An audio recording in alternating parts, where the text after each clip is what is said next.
Әсел Style Breakfast каналына қош келдіңіздер. Бұл сенбі сіздердің назарларыңызда тамақ дайындайтын әркімнің құлағына жағымды естілетін тез және өте дәмді тағам.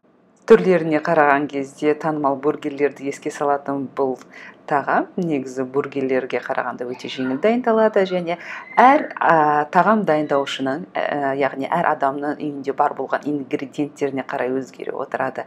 Мен бүгін сіздерге өз вариантымды көрсеткім келіп отыр. Видеодағы тоқаштар үшін asisrecipes.com сайтындағы dinner rolls рецептін қолдандым.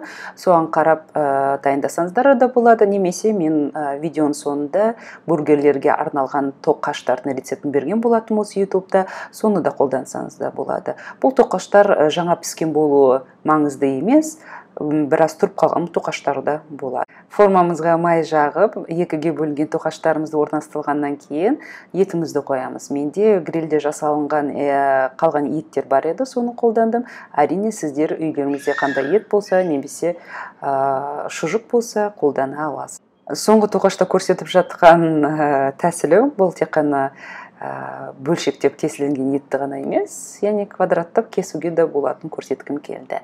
Еттерден кейін жақсылап кесілген ірімшігімізді орналастырамыз. Негізі моцарелла ірімшігі болса өте жақсы болады, ол жақсы ериді және де дәмі өте жақсы болып келеді. Ең соңында бізде маринадталған қиярларымызды орналастырамыз.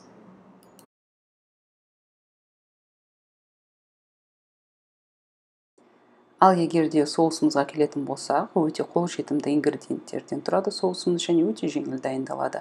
Бірақ тағамымызға өте ерекше дәм қосады, сол себептен соуспен міндетті түрде жасаймыз. Егерде соусыңыз болмаса, жай ғана бургер секілдес болады тағамымыз. Міндетті түрде соуспен дайындап, солай сервис жасаймыз.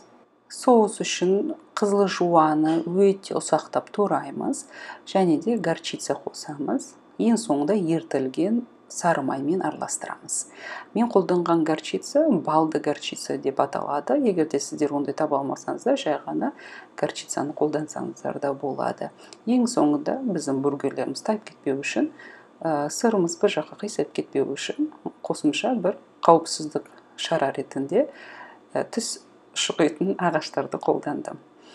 Бургерлеріміз дайын болған кезде бетін фольгамен жауып, бірінші 15 минут фольгамен 180 дәрежеде ысытылған пеште пісіреміз. Содан кейін фольгамызды алып тастап, тағы да 10 минут беті қызарғанға дейін пісіруімізді жалғастырамыз. Ең соңында дәм үшін де және келбеті үшін де жасылдықтар қосып, солай дастарханымызға тағамымызды ұсынамыз. Өте жеңіл және қолжетімді ингредиенттерден жасалынған тағамымыз дайын. Дәмі қаншалықты ерекше болып шығатынын жеткізе алмаймын. Шынымен де, егерде сіз жай ғана бургер деп ойласаңыз өте қатты қателесесіз, сол себепті міндетті түрде дайындап, тағамды жақындарыңызды қуантуларыңызға кеңес беремін.